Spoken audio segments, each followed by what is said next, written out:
En la cena, mi nuera se burló de mí frente a todos. Esa vieja no es más que una perdedora jubilada. Entonces el prometido de mi nieta preguntó, ¿y usted qué hacía? Yo respondí con una sola palabra, que dejó a todos los invitados completamente helados. Me alegra tenerte aquí.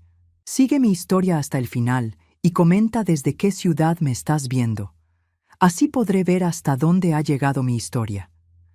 Me llamo Rosalía y tengo 62 años. Durante los últimos 8 años he vivido una mentira. No porque yo haya mentido, sino porque he permitido que otros construyeran una versión falsa de quién soy. Esa noche, en el comedor de mi propia casa, mientras observaba a mi nuera Julieta servir el postre con esa sonrisa que nunca llegaba a sus ojos, supe que había llegado el momento de que la verdad saliera a la luz. La mesa estaba llena. Mi hijo Miguel, mi nuera Julieta, mi nieta Carmen de 23 años con su prometido James y algunos amigos íntimos de la familia. Era la cena de compromiso de Carmen, una ocasión que debería haber sido perfecta. Yo había preparado todo con esmero durante días. La porcelana fina que heredé de mi madre, las flores frescas del jardín, el menú que sabía que le gustaba a Carmen. Pero desde el momento en que Julieta entró por la puerta, supe que algo estaba mal.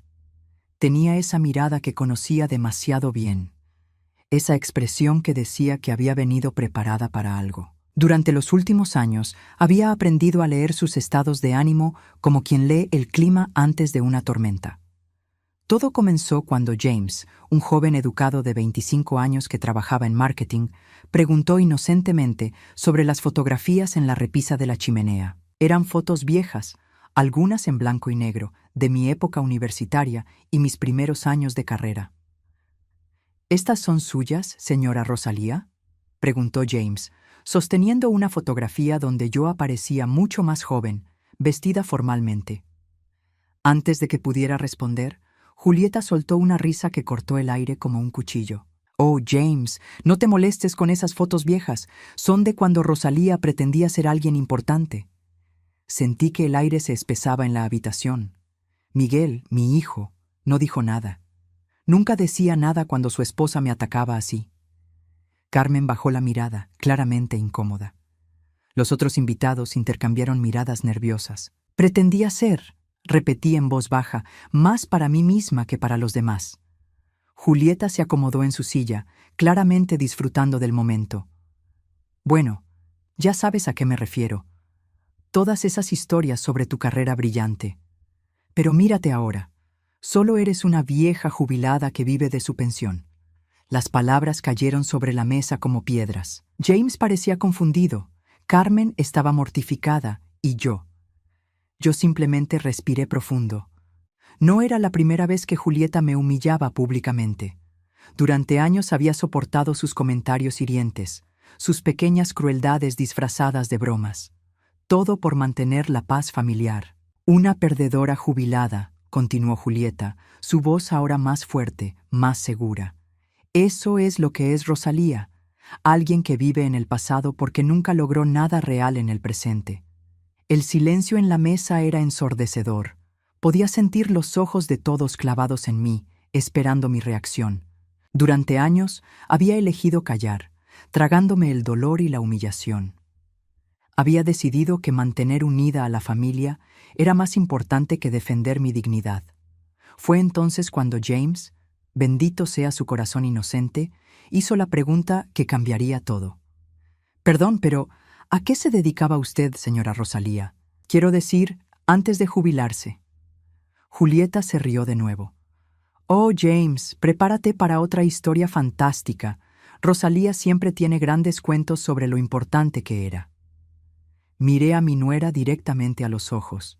Por primera vez en años, no sentí el impulso de callar, de suavizar, de evitar el conflicto. Algo dentro de mí se había roto esa noche, pero también algo se había liberado. «Jueza», dije simplemente.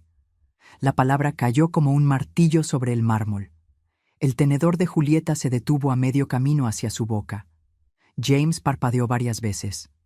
Carmen levantó la mirada, sorprendida. Miguel finalmente me miró. Realmente me miró. Por primera vez en mucho tiempo. «¿Perdón?», murmuró Julieta, pero su voz había perdido toda su arrogancia anterior. «Era jueza», repetí, mi voz ahora más firme. Jueza de distrito durante 32 años. El silencio que siguió era diferente al anterior. No era el silencio incómodo de la humillación, sino el silencio pesado del shock, del reconocimiento tardío de un error garrafal. James dejó su copa de vino sobre la mesa con tanto cuidado como si fuera de cristal fino. ¿Jueza de distrito? ¿Cómo? ¿Como en el Tribunal Federal? Asentí lentamente. Entre otros lugares. Julieta había palidecido visiblemente. Podía ver cómo su mente trabajaba, tratando de procesar esta información que cambiaba completamente el contexto de todos sus ataques anteriores. Carmen fue la primera en hablar. «Abuela, ¿por qué nunca nos contaste esto?». La miré con cariño. Mi nieta siempre había sido dulce conmigo, pero incluso ella había comenzado a tratarme como la anciana irrelevante que Julieta había pintado en sus mentes. Porque pensé que mantener la paz familiar era más importante que mantener mi orgullo, respondí honestamente. Miguel finalmente encontró su voz. «Mamá, yo recordaba algo sobre el tribunal, pero pensé que habías exagerado los detalles a lo largo de los años». Ahí estaba. La confesión de que mi propio hijo había elegido creer la versión de su esposa sobre la mía, que había decidido que yo era alguien que inventaba historias para sentirse importante, en lugar de alguien que había elegido el silencio para proteger sus sentimientos. Julieta trató de recuperar el control. «Bueno, si fueras tan importante, ¿por qué vives tan modestamente? ¿Por qué no tienes más evidencia de esta supuesta carrera?». La miré durante un largo momento. Había tantas cosas que podría haber dicho. Sobre cómo había donado gran parte de mis ahorros a organizaciones benéficas. Sobre cómo había elegido una casa modesta porque el valor real no estaba en las posesiones materiales. Sobre cómo había optado por una jubilación simple porque había visto demasiado de la corrupción que viene con el poder. Pero no dije nada de eso. En lugar de eso, simplemente sonreí. Porque elegí vivir así, Julieta. Hay una diferencia entre no poder y no querer. El resto de la cena transcurrió en un silencio tenso. Los invitados se fueron temprano, claramente incómodos con la tensión que había invadido la celebración. James se despidió de mí con un respeto nuevo en sus ojos. Carmen me abrazó más fuerte de lo habitual. Cuando finalmente nos quedamos solos, Miguel y Julieta se fueron a casa sin decir mucho más. Pero podía ver en los ojos de Julieta que algo había cambiado fundamentalmente. Ya no me veía como la anciana inofensiva que había estado atacando durante años. Esa noche, mientras lavaba los platos en mi cocina silenciosa, me di cuenta de que había cruzado una línea de la que no había retorno. Durante años había mantenido mi pasado enterrado por amor a la familia, pero ahora que había comenzado a hablar, sabía que no podría volver a callar. Lo que Julieta no sabía, lo que ninguno de ellos sabía, era que ser jueza no había sido solo un trabajo para mí, había sido mi identidad, mi pasión, mi vida. Y había casos, decisiones, momentos en esa carrera que ni siquiera yo mismo había procesado completamente. Mientras secaba el último plato, una sonrisa pequeña pero decidida cruzó mi rostro. Julieta había querido guerra. Ahora iba a descubrir exactamente con quién se había estado metiendo todos estos años. No dormí esa noche. Me quedé sentada en mi sillón favorito, el mismo donde solía estudiar casos hasta altas horas, cuando aún trabajaba, recordando cómo había llegado a este punto, cómo había permitido que mi propia nuera me convirtiera en una sombra de quien realmente era. Todo comenzó hace 8 años, cuando Miguel anunció que se casaría con Julieta. Desde el primer momento supe que ella me veía como una amenaza. No porque yo fuera interferente o controladora, sino porque mi presencia misma desafiaba la narrativa que ella quería construir sobre su nuevo matrimonio. Recuerdo vívidamente la primera vez que Julieta visitó mi casa. Era una tarde de domingo, 3 meses antes de la boda. Miguel me había pedido que preparara mi famoso roast beef, el mismo que había perfeccionado durante años para las cenas familiares especiales. Había pasado horas en la cocina, queriendo causar una buena impresión en la mujer que mi hijo había elegido. «Tu casa es interesante», había dicho Julieta, mirando alrededor del salón principal con una expresión que no sabía si interpretar como curiosidad o desdén. Sus ojos se detuvieron en mi biblioteca legal, los volúmenes encuadernados en cuero que ocupaban toda una pared. «Rosalía colecciona libros», explicó Miguel, como si fuera un hobby pintoresco en lugar de las herramientas de trabajo de una carrera de 3 décadas. «¿Los has leído todos?», preguntó Julieta, tocando uno de los lomos con la punta de un dedo. «La mayoría», respondí. «Eran necesarios para mi trabajo». «¿Tu trabajo?». Su tono había cambiado sutilmente. «Miguel me dijo que trabajabas en oficinas del gobierno». Miré a mi hijo, confundida. «¿Oficinas del gobierno?». Miguel evitó mi mirada. «Bueno, técnicamente el sistema judicial es parte del gobierno, ¿no?». Fue en ese momento que entendí. Miguel había minimizado mi carrera ante Julieta, había reducido 32 años de servicio en el tribunal a un trabajo genérico de oficina, y cuando intenté corregir esa impresión, cuando comencé a explicar que había sido jueza, Julieta me interrumpió con una sonrisa dulce. «Qué interesante. Miguel no mencionó que eras tan ambiciosa». La palabra ambiciosa salió de su boca como si fuera algo levemente desagradable, como si hubiera algo inapropiado en una mujer de mi generación teniendo aspiraciones profesionales serias. Durante los meses siguientes, observé cómo Julieta sistemáticamente minimizaba mi pasado en conversaciones familiares. Cuando alguien preguntaba sobre mi carrera, ella respondía antes que yo pudiera hacerlo. «Oh, Rosalía trabajaba para el condado», diría con una sonrisa que no invitaba a más preguntas. «Ya sabes cómo son estos trabajos gubernamentales, mucho papeleo». Al principio traté de corregir estas descripciones inexactas, pero cada vez que lo hacía, Julieta respondía con comentarios que me hacían parecer presumida o exagerada. «Rosalía tiende a dramatizar un poco», le dijo una vez a la hermana de Miguel durante una reunión familiar. «Es comprensible. Después de jubilarse, muchas personas embellecen sus recuerdos sobre lo importantes que eran en sus trabajos. La implicación era clara. Yo era una anciana delusional que inventaba historias grandiosas sobre un pasado mundano. Y lo más doloroso era que Miguel nunca me defendía. Simplemente permanecía callado, permitiendo que su esposa reescribiera mi historia. Durante el primer año de su matrimonio, traté de mantener mi lugar en la familia. Organizaba cenas dominicales, recordaba cumpleaños, ofrecía ayuda cuando nació Carmen. Pero gradualmente, Julieta comenzó a construir barreras sutiles entre mi nieta y yo. «Carmen está muy ocupada con la escuela», me decía cuando yo llamaba para invitar a mi nieta a pasar tiempo conmigo. «Tal vez la próxima semana». La próxima semana nunca llegaba. Cuando Carmen cumplió 15 años, sugerí que podríamos hacer algo especial juntas, tal vez un viaje de fin de semana a la ciudad para ver un espectáculo de Broadway. Carmen había mostrado interés en el teatro desde pequeña, y yo tenía contactos que podrían conseguir buenas entradas. «Es muy generoso de tu parte, Rosalía», había dicho Julieta, «pero ya tenemos planes familiares. Además, Carmen está en una edad en la que prefiere pasar tiempo con chicos de su edad, no con... Bueno, ya entiendes». No entendía, o más bien entendía perfectamente, pero no quería admitirlo. Julieta me estaba pintando como la abuela irrelevante y aburrida que los adolescentes evitan naturalmente. Lo más cruel era cómo lo hacía todo. Nunca había confrontaciones directas, nunca insultos abiertos.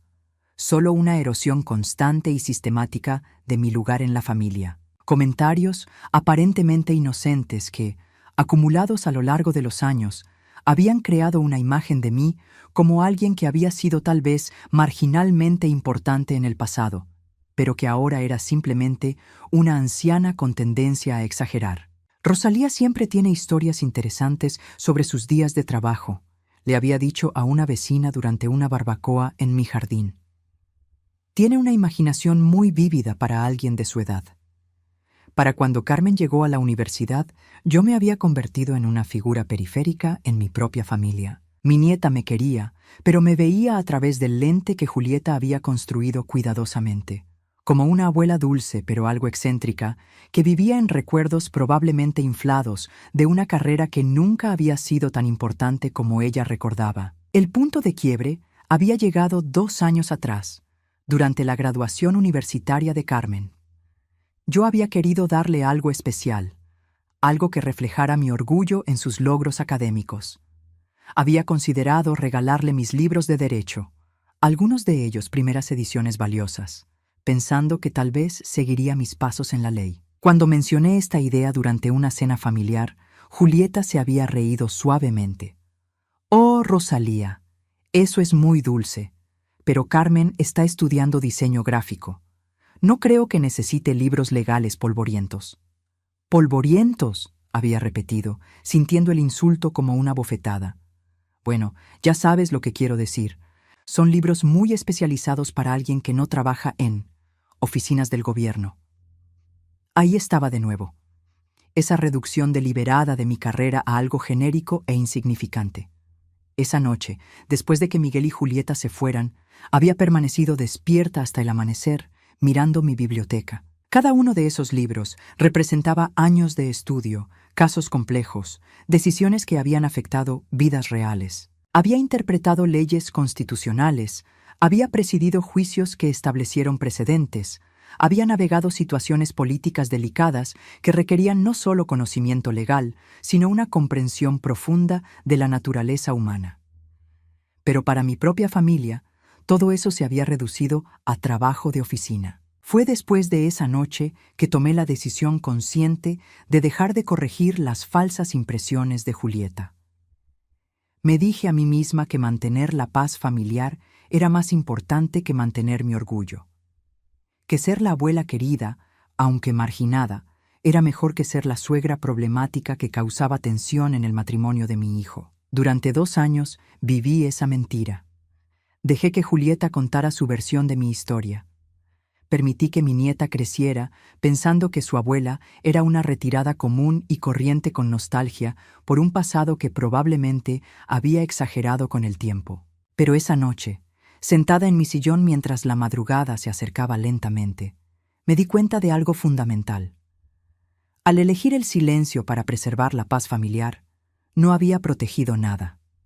Había permitido que mi propia familia me perdiera el respeto, que me vieran como alguien cuyas opiniones y experiencias no tenían valor real. Y Julieta, mi querida nuera que había orquestado todo esto con la precisión de un cirujano, estaba a punto de descubrir que había estado jugando con fuego durante todos estos años, porque había aspectos de mi carrera, casos específicos, decisiones que había tomado que cambiarían completamente su percepción de quién realmente era. Y ahora que había comenzado a hablar, no había forma de detener lo que vendría después.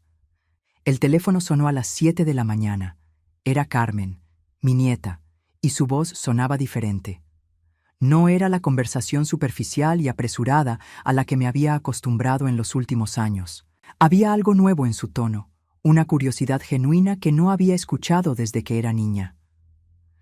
«Abuela, necesito hablar contigo», dijo sin preámbulos. «¿Puedo venir esta tarde?».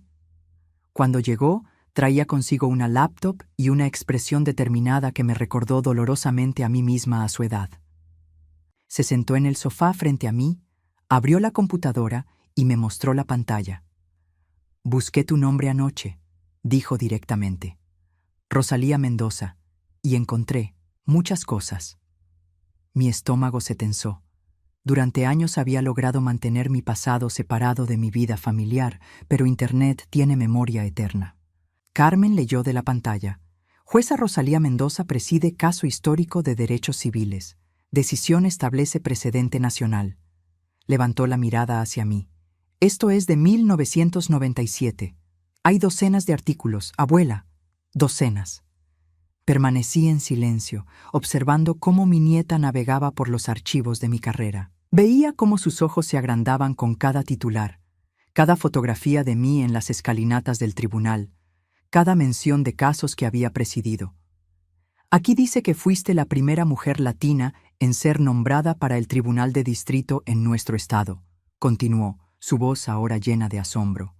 «¿Por qué nunca nos contaste esto?». Suspiré profundamente. porque pensé que era más importante ser tu abuela que ser la jueza Mendoza. Carmen cerró la laptop y me miró directamente. Pero, abuela, esto es increíble. Aquí dice que presidiste el caso Patterson contra el Estado, el que cambió las leyes de adopción para parejas del mismo sexo en todo el país. El caso Patterson. Recordaba cada detalle de esas semanas intensas en 1998.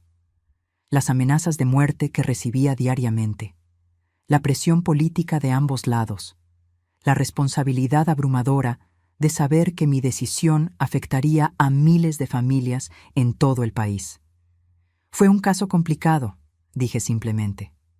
¿Complicado? Carmen se inclinó hacia adelante. Abuela, cambiaste la vida de miles de personas. Aquí hay testimonios de familias que pudieron adoptar gracias a tu decisión. Hay incluso un documental sobre el caso donde te mencionan como una heroína de los derechos civiles. Una heroína. La palabra sonaba extraña, viniendo de mi propia nieta, cuando durante años había sido tratada como una anciana irrelevante, con historias exageradas. ¿Mamá sabe sobre esto?, preguntó Carmen, la pregunta que había estado temiendo. Tu madre sabe que fui jueza, pero nunca se interesó en los detalles. Carmen frunció el ceño. ¿Cómo es posible que no se interesara?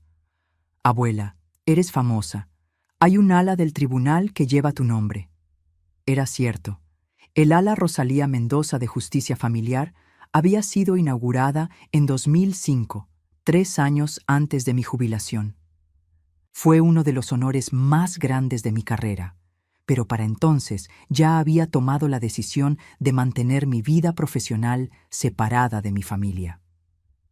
Carmen pasó la siguiente hora mostrándome artículos que había encontrado, casos que había olvidado, menciones en revistas legales, fotografías de ceremonias de premiación a las que había asistido sola porque no quería que mi familia se sintiera obligada a acompañarme. Mira esto, dijo, leyendo de otro artículo.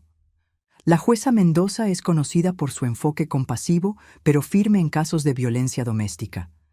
Sus sentencias han sido modelo para tribunales en otros estados. Carmen me miró con lágrimas en los ojos. Abuela, salvaste vidas. Las palabras me golpearon más fuerte de lo que esperaba.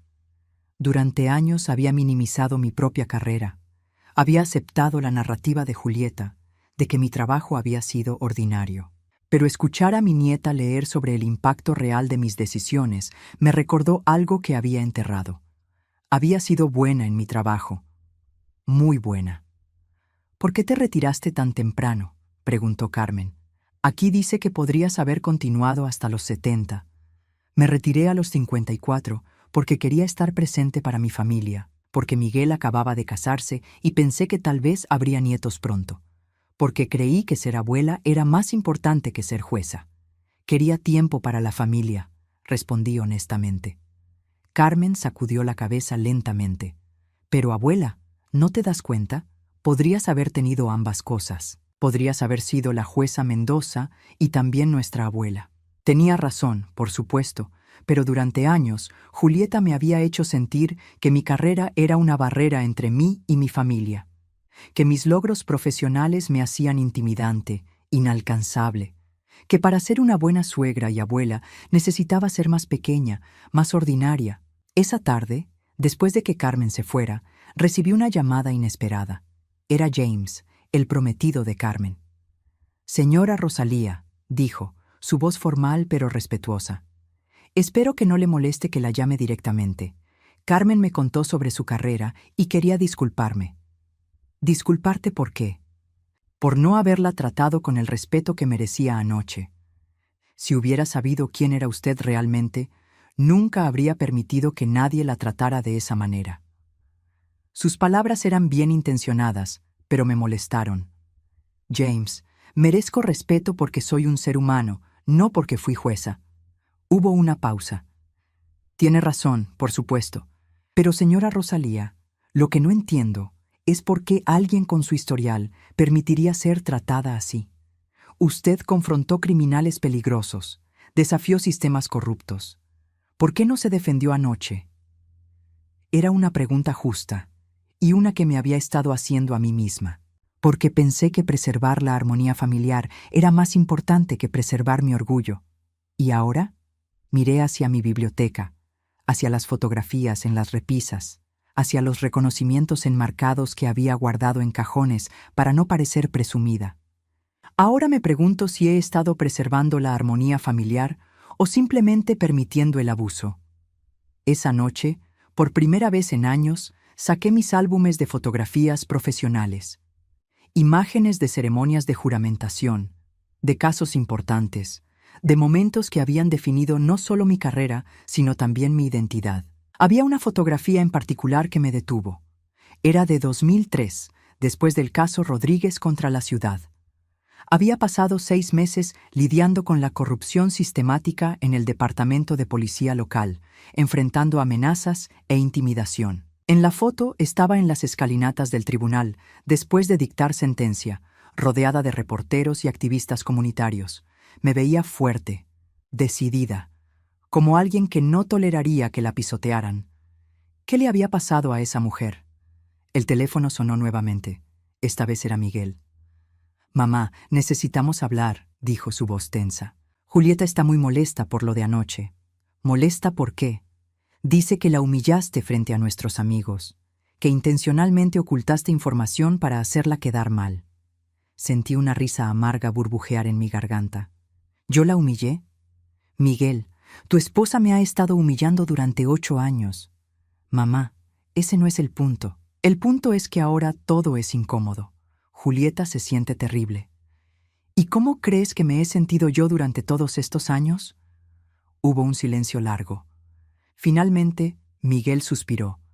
No sabía que había sido tan importante, como si mi valor como persona dependiera de mi título profesional. «Miguel, siempre fui importante. Era tu madre». Pero incluso mientras decía las palabras, me di cuenta de que él no lo entendía.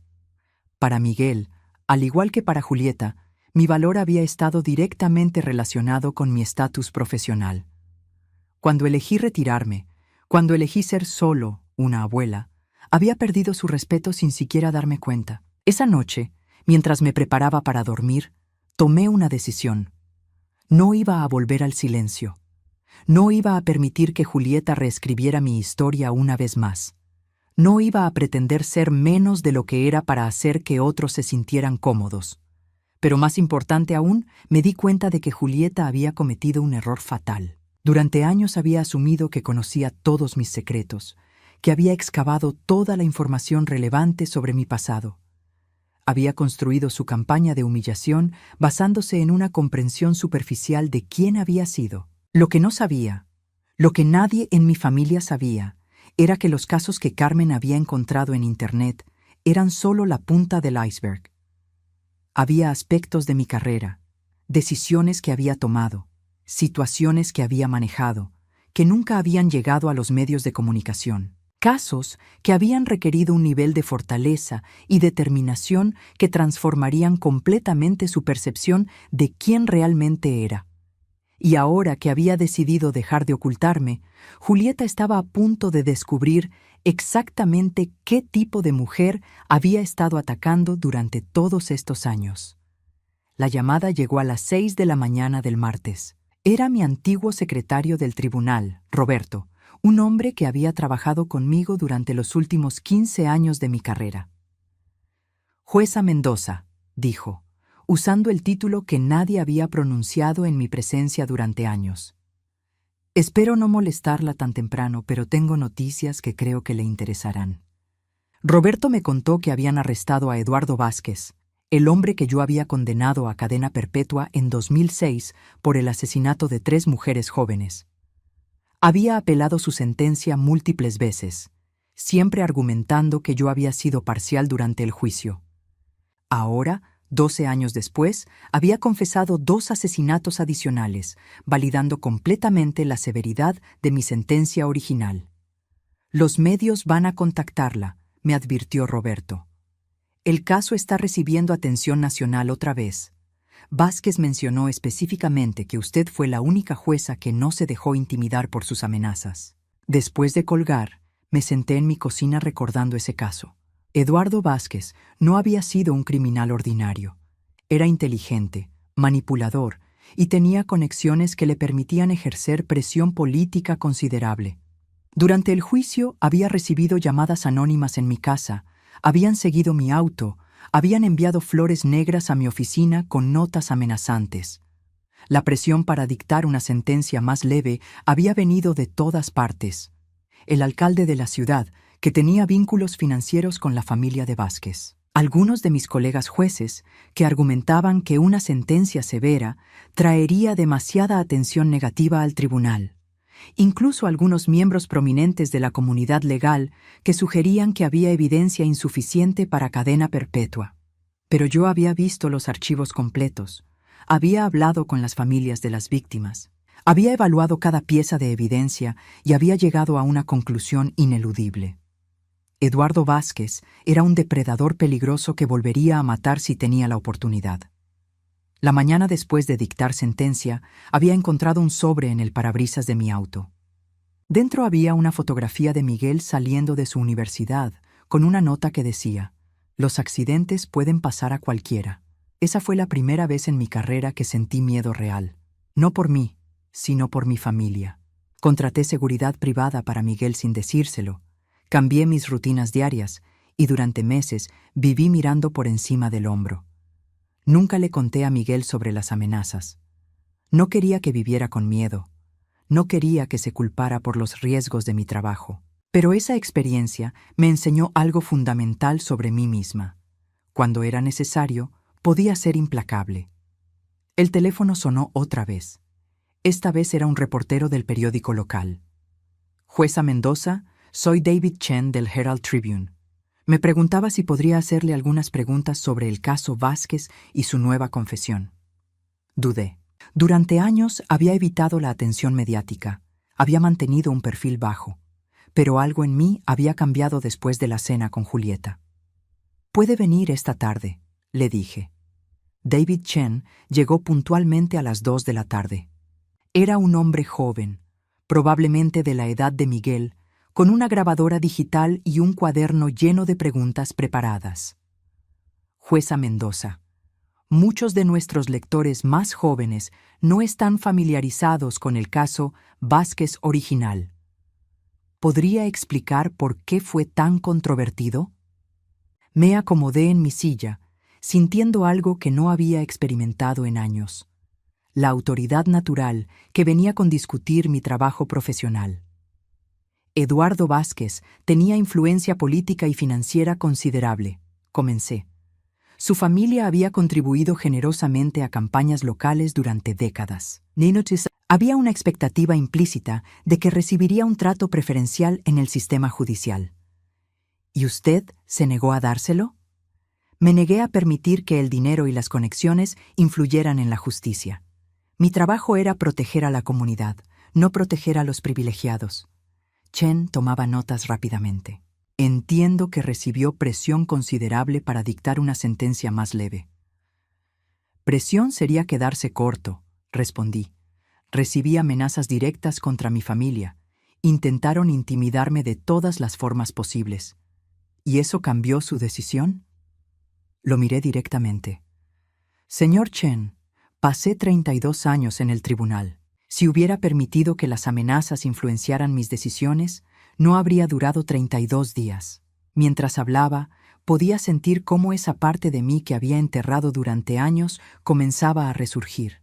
La autoridad, la confianza, la absoluta certeza en mis propios principios morales. Chen hizo más preguntas sobre otros casos, sobre mi filosofía judicial, sobre el impacto de ser una de las pocas mujeres latinas en el banco en esa época.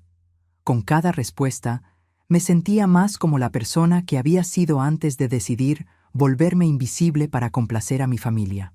Después de que se fuera, me quedé sentada en mi sala pensando en algo que había dicho durante la entrevista. Cuando Chen me preguntó qué consejo le daría a mujeres jóvenes que enfrentaran intimidación o presión para conformarse, le había respondido: «Nunca te hagas más pequeña para hacer que otros se sientan cómodos. El mundo necesita tu fuerza completa, no una versión diminuta de quién realmente eres». Las palabras resonaron en mi propia mente. Durante 8 años, eso era exactamente lo que había hecho. Me había hecho más pequeña para hacer que Julieta se sintiera cómoda. Había disminuido mis logros, había minimizado mi experiencia, había pretendido ser menos inteligente y menos capaz de lo que realmente era. Esa tarde recibí una llamada inesperada de Carmen. Abuela, ¿sabías que van a entrevistarte en el noticiero de esta noche? No lo sabía. Chen había mencionado que el artículo saldría en el periódico de mañana, pero no había dicho nada sobre la televisión. Papá y mamá están viendo las noticias, continuó Carmen. Mamá se ve incómoda. Esa noche, Miguel y Julieta aparecieron en mi puerta sin avisar. Julieta tenía una expresión que no había visto antes, una mezcla de nerviosismo y algo que podría haber sido respeto a regañadientes. Vimos la entrevista, dijo Miguel sin preámbulos. ¿Y? Julieta habló por primera vez. No sabía que habías enfrentado amenazas de muerte. Su voz era diferente. No tenía el tono condescendiente que había caracterizado nuestras interacciones durante años. Había algo nuevo allí, algo que se parecía a la cautela. Había muchas cosas que no sabías sobre mi carrera, respondí calmadamente. Miguel se aclaró la garganta. Mamá, el reportero mencionó otros casos que nunca salieron en las noticias. Asentí. Mi trabajo a menudo involucraba información sensible. No todo podía hacerse público. ¿Qué tipo de información?, preguntó Julieta, y pude detectar una curiosidad genuina en su voz por primera vez desde que la conocía. Los miré a ambos durante un momento largo. Durante años había protegido su comodidad, manteniendo ciertos aspectos de mi pasado enterrados. Pero después de los eventos de la semana pasada, después de años de humillación sistemática, ya no sentía la obligación de proteger sus sentimientos. Manejé casos de crimen organizado, dije simplemente. Casos de corrupción gubernamental de alto nivel. Situaciones donde testificar contra las personas equivocadas podía resultar en consecuencias graves para mí y mi familia. Julieta parpadeó varias veces. ¿Crimen organizado? Entre otros tipos de casos, sí. Durante los años 90, nuestro distrito fue un punto focal para el tráfico de drogas y lavado de dinero. Muchos casos requerían protección federal para los jueces involucrados. Miguel se había quedado callado, procesando esta información. Finalmente habló. ¿Por eso te retiraste temprano? Me retiré porque quería estar presente para mi familia, pero también porque después de 3 décadas, enfrentando algunas de las situaciones más peligrosas del sistema judicial, estaba cansada de vivir con amenazas constantes. Julieta parecía estar recalculando todo lo que creía saber sobre mí. ¿Por qué nunca nos contaste esto? La miré directamente. Porque cuando traté de hablar sobre mi carrera, me dijiste que tendía a exagerar. Me hiciste sentir que compartir mi experiencia profesional era presumir inapropiadamente. El silencio que siguió era denso, cargado de años de malentendidos y oportunidades perdidas. Miguel finalmente rompió el silencio. Mamá, siento no haber entendido quién eras realmente. Siempre fui quien era, Miguel. La diferencia es que ahora estoy dispuesta a mostrarlo. Después de que se fueran, me senté en mi estudio rodeada de los libros y documentos de mi carrera. Por primera vez en años, no me sentía como una anciana irrelevante con historias del pasado. Me sentía como la jueza Mendoza otra vez. Pero había algo más que necesitaba que mi familia entendiera. Los casos que habían discutido esa noche, las amenazas que había mencionado, seguían siendo solo una fracción de la historia completa. Había decisiones que había tomado, enemigos que había hecho, situaciones que había navegado que cambiarían fundamentalmente su comprensión no solo de mi carrera, sino de quién era yo como persona. Y ahora que había comenzado a recordarles quién realmente era, no iba a parar hasta que entendieran completamente con quién habían estado viviendo todos estos años. La llamada que cambió todo llegó un viernes por la mañana. Era Patricia Vega, mi antigua colega del Tribunal Supremo del Estado, con quien había mantenido contacto esporádico desde mi jubilación. «Rosalía, necesito tu ayuda», dijo sin preámbulos. «Tenemos una situación delicada y tu experiencia sería invaluable. Patricia me explicó que estaban manejando un caso de corrupción judicial que involucraba a 3 jueces del Distrito Norte. Necesitaban a alguien con experiencia en casos de alta sensibilidad para servir como consultor externo, alguien cuya integridad fuera incuestionable. Sé que estás jubilada, continuó, pero este caso requiere exactamente el tipo de expertise que desarrollaste durante los casos Morales y Herrera en los 90. Los casos Morales y Herrera. Había pasado años sin pensar en ellos, pero las menciones de Patricia trajeron todo de vuelta con claridad cristalina. Habían sido los casos más peligrosos de mi carrera, involucrando una red de corrupción que se extendía desde el gobierno local hasta organizaciones criminales internacionales. Patricia, no he estado activa en el sistema durante 8 años. Rosalía, la experiencia no se olvida. Y francamente, necesitamos a alguien que no tenga miedo de tomar decisiones difíciles. Alguien que haya demostrado que no se deja intimidar. Después de colgar, me quedé sentada en mi cocina pensando en la propuesta. Durante 8 años había vivido como si mi carrera fuera historia antigua, como si mis habilidades y experiencia hubieran expirado el día que me jubilé. Pero la llamada de Patricia me recordó algo fundamental. Yo no había perdido mi capacidad de analizar situaciones complejas, de tomar decisiones bajo presión, de navegar terrenos políticos peligrosos. Esa tarde, por primera vez en años, abrí mis archivos profesionales. No los documentos públicos que Carmen había encontrado en Internet, sino mis notas personales, mis análisis privados de casos, las estrategias que había desarrollado para manejar situaciones imposibles. Mientras leía, pude sentir cómo esa parte de mí que había estado dormida durante tanto tiempo comenzaba a despertar. La claridad mental, la confianza en mi propio juicio, la absoluta certeza de que podía manejar cualquier situación que se me presentara. El lunes por la mañana, llamé a Patricia y acepté la consultoría. Esa misma tarde, Julieta apareció en mi puerta. No había venido sola. Traía a Miguel con ella y ambos tenían expresiones tensas. «Rosalía, necesitamos hablar», dijo Julieta, su voz más seria de lo que jamás la había escuchado. Los invité a pasar, notando cómo Julieta miraba alrededor de mi sala como si la estuviera viendo por primera vez. Sus ojos se detuvieron en los documentos legales que había dejado sobre la mesa de café, en las fotografías profesionales que había vuelto a colocar en las repisas. «Hemos estado hablando», comenzó Miguel, «sobre todo lo que ha pasado últimamente, sobre las cosas que no sabíamos de tu carrera». «¿Y?», pregunté, manteniendo mi voz neutral. Julieta se aclaró la garganta. «Quería disculparme por los comentarios que hice la otra noche, por la forma en que te he tratado todos estos años».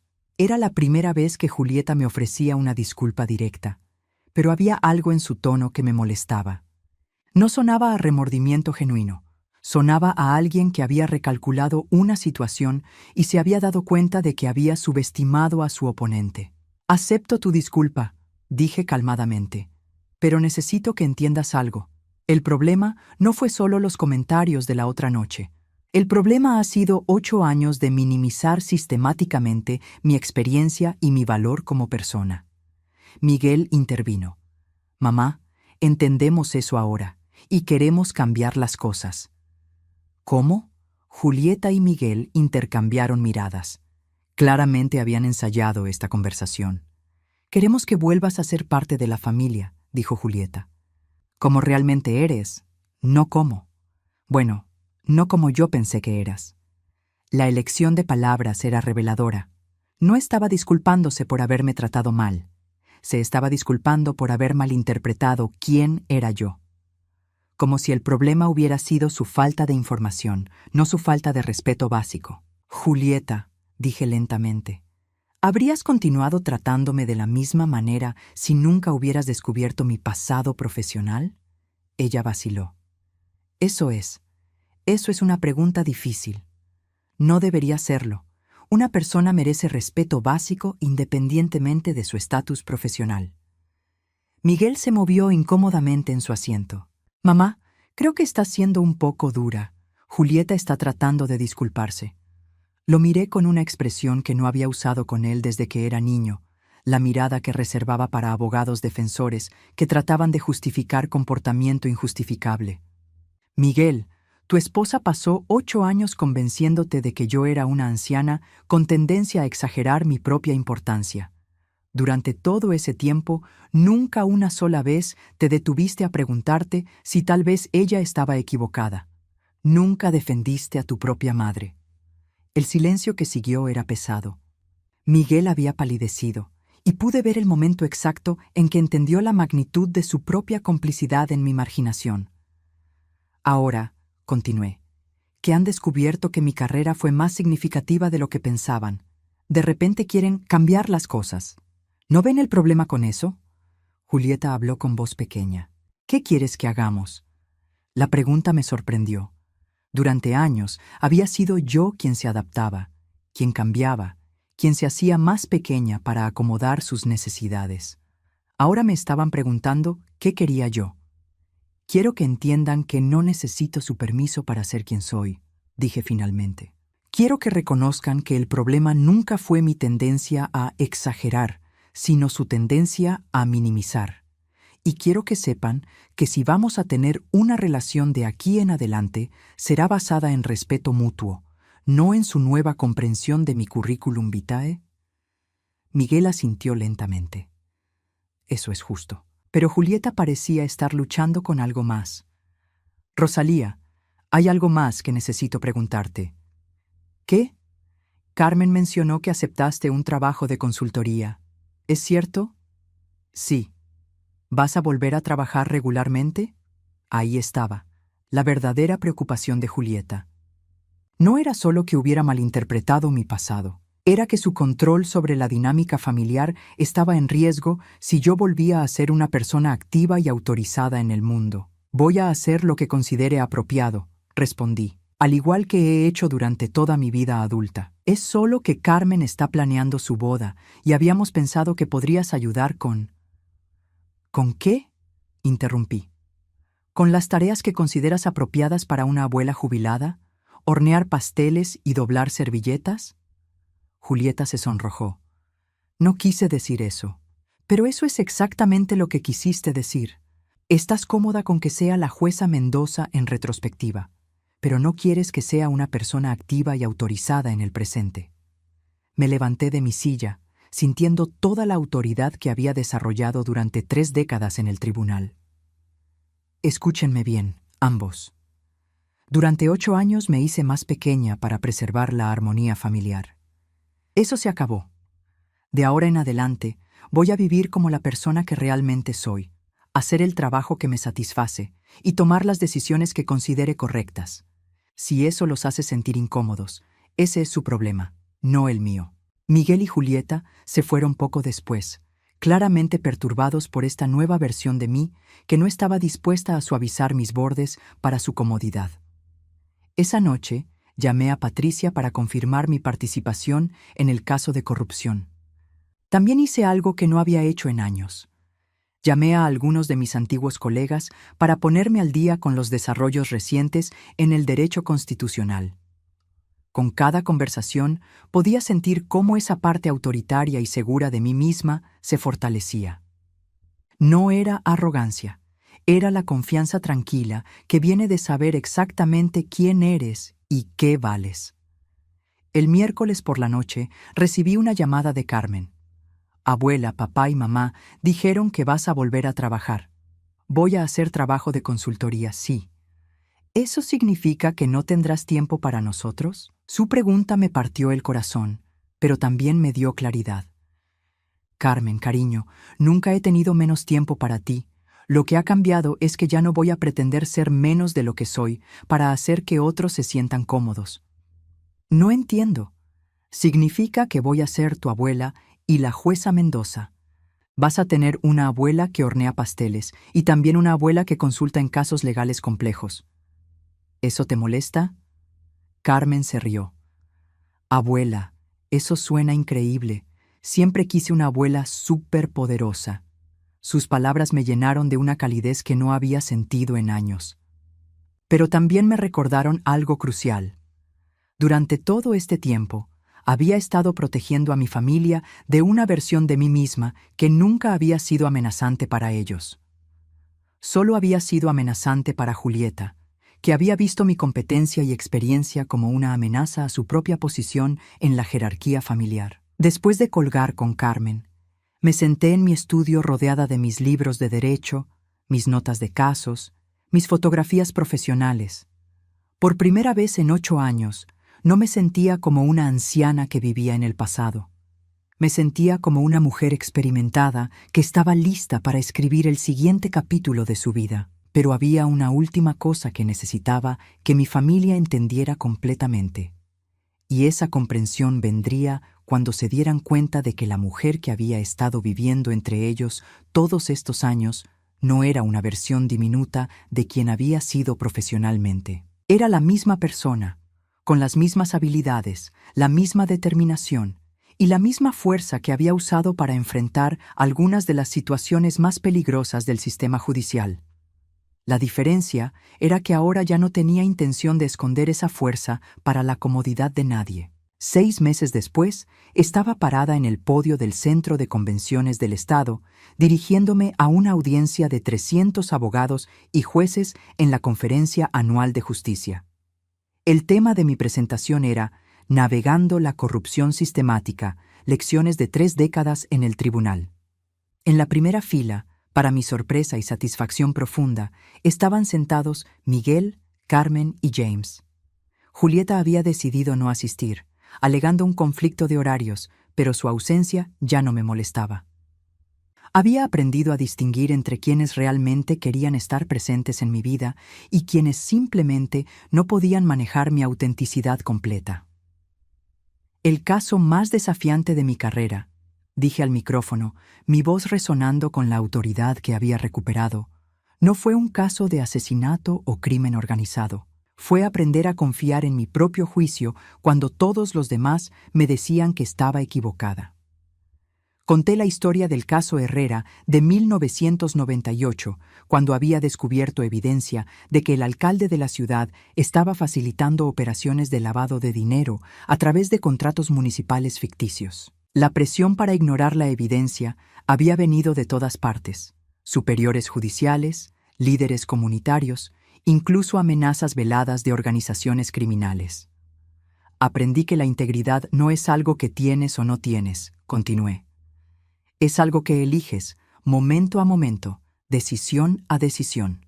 Y a veces, la decisión más difícil es mantener tu integridad cuando las personas más cercanas a ti te piden que la comprometas para su comodidad. Después de la presentación, Carmen se acercó con lágrimas en los ojos. Abuela, no tenía idea de lo fuerte que eras. Siempre fui así de fuerte, cariño. La diferencia es que ahora ya no lo escondo. Miguel había estado inusualmente callado durante toda la conferencia. Finalmente se acercó mientras empacaba mis materiales. Mamá, tengo que preguntarte algo. Dime, ¿alguna vez me perdonarás por no haberte defendido todos estos años? La pregunta me detuvo. Durante meses había estado tan enfocada en restablecer mi propia autoridad que no había considerado completamente el impacto emocional en Miguel. Pude ver en sus ojos que realmente entendía la magnitud de su falta de apoyo. Miguel, ya te perdoné, pero más importante que mi perdón es que aprendas de esto. Tu esposa no va a ser la última persona en tu vida que trate de convencerte de que minimices a alguien más para su beneficio. Asintió lentamente. Julieta y yo hemos estado en terapia. Eso me sorprendió. ¿En serio? Ella finalmente admitió que sabía exactamente quién eras desde el principio. Había investigado tu carrera antes de casarse conmigo, pero decidió que sería más fácil marginarte que competir por influencia en la familia. La honestidad de esta admisión era tanto validante como dolorosa. Confirmaba lo que yo había sospechado. Los ataques de Julieta habían sido calculados y deliberados, no malentendidos inocentes. ¿Y cómo te sientes al saber eso?, pregunté. Miguel se veía cansado, traicionado, manipulado, como si hubiera estado viviendo una mentira durante 8 años. ¿Qué vas a hacer? Estamos trabajando en ello, pero una cosa está clara. Nunca más voy a permitir que alguien me convenza de que ignore mi propio juicio sobre las personas que amo. 3 semanas después, recibí una invitación inesperada. Carmen y James me pidieron que oficiara su ceremonia de boda.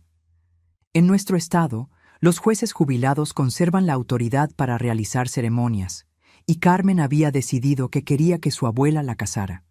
La boda se realizó en un jardín hermoso en las afueras de la ciudad. Era una ceremonia pequeña e íntima, exactamente lo que Carmen había querido. Cuando me paré frente a los novios, vestida con mi túnica judicial que no había usado en 8 años, pude sentir el peso de la responsabilidad y el honor. ¿El matrimonio?, comencé, mirando a Carmen y James. No es solo una promesa entre 2 personas. Es una promesa de ver y valorar a tu pareja completamente, no solo las partes que te resultan cómodas o convenientes. Mis palabras estaban dirigidas a los novios, pero pude ver cómo resonaron con todos los presentes. Julieta estaba sentada en la segunda fila, evitando mi mirada. Miguel me observaba con una expresión de orgullo y remordimiento mezclados. Después de la ceremonia, durante la recepción, James se acercó a mí. Jueza Mendoza, quería agradecerle. ¿Por qué? Por mostrarme qué tipo de mujer es Carmen realmente. Viendo cómo usted recuperó su fuerza y autoridad, entiendo mejor la fuerza que también vive en mi esposa. Sus palabras me tocaron profundamente. Una de las cosas más satisfactorias de los últimos meses había sido ver cómo mi ejemplo había inspirado a Carmen a ser más asertiva en su propia vida, a no disculparse por su inteligencia y ambición. Más tarde esa noche, mientras limpiaba después de la celebración, Julieta se acercó a mí. Habíamos hablado poco en los últimos meses, manteniendo una cortesía distante pero funcional. «Rosalía, ¿podemos hablar?», asentí, preparándome para otra conversación tensa. No esperaba una disculpa elaborada o una reconciliación dramática, comenzó. Solo quería que supieras que entiendo ahora por qué fue tan devastador lo que hice. ¿Ah, sí?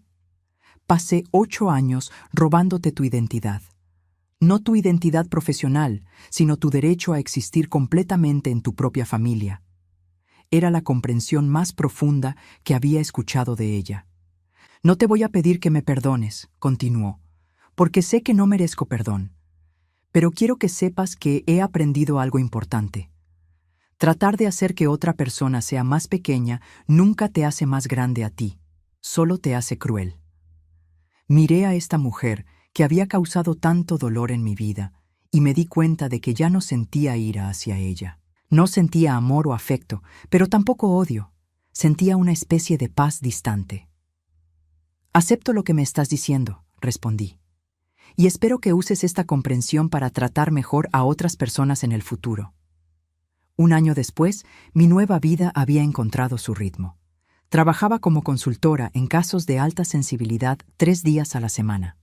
Los otros días los dedicaba a escribir un libro sobre ética judicial, a pasar tiempo con Carmen y James y a disfrutar actividades que había postergado durante décadas.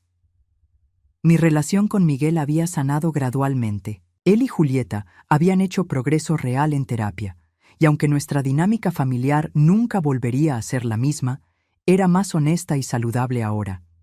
Carmen había comenzado a visitarme regularmente, no como la nieta obligada, sino como una joven mujer que genuinamente disfrutaba la compañía de su abuela. Hablábamos de todo: su carrera, sus ambiciones, los desafíos de navegar un mundo que a veces esperaba que las mujeres fueran más pequeñas de lo que realmente eran. Una tarde de domingo, mientras Carmen y yo tomábamos té en mi jardín, me hizo una pregunta que me hizo reflexionar. «Abuela, ¿alguna vez te arrepientes de haber esperado tanto tiempo para ser tú misma otra vez?» Consideré la pregunta cuidadosamente. No me arrepiento, porque cada experiencia me enseñó algo valioso. Aprendí que mantener la paz familiar a costa de tu propia dignidad no preserva nada real. Aprendí que algunas personas solo te respetarán cuando entienden que no necesitas su aprobación para vivir plenamente. ¿Y qué aprendiste sobre ti misma? Sonreí, mirando hacia mi casa, donde mis libros de derecho volvían a estar en lugares prominentes, donde mis fotografías profesionales decoraban las paredes, donde ya no me disculpaba por el espacio que ocupaba en el mundo. Aprendí que nunca había perdido mi fuerza, solo había elegido no usarla, y que hay una gran diferencia entre elegir ser amable y permitir que te traten mal. Carmen asintió, tomando notas mentales que sabía aplicaría en su propia vida. Mientras el sol se ponía sobre mi jardín, me sentí completamente en paz por primera vez en años. No porque hubiera obtenido venganza contra Julieta, sino porque había recuperado algo mucho más valioso, mi derecho a existir completamente como quien realmente era. La verdad era que la libertad más profunda no había venido de cambiar la percepción de otros sobre mí, sino de rechazar la idea de que necesitaba su permiso para ser yo misma. Había aprendido que el respeto genuino no se puede suplicar o negociar. Solo se puede comandar siendo completamente auténtica, consistentemente íntegra y absolutamente inquebrantable en tu propio valor. Y en esa tranquila tarde de domingo, rodeada por la evidencia de una vida vivida con propósito y principios, supe que había encontrado mi camino de vuelta a casa, de vuelta a mí misma.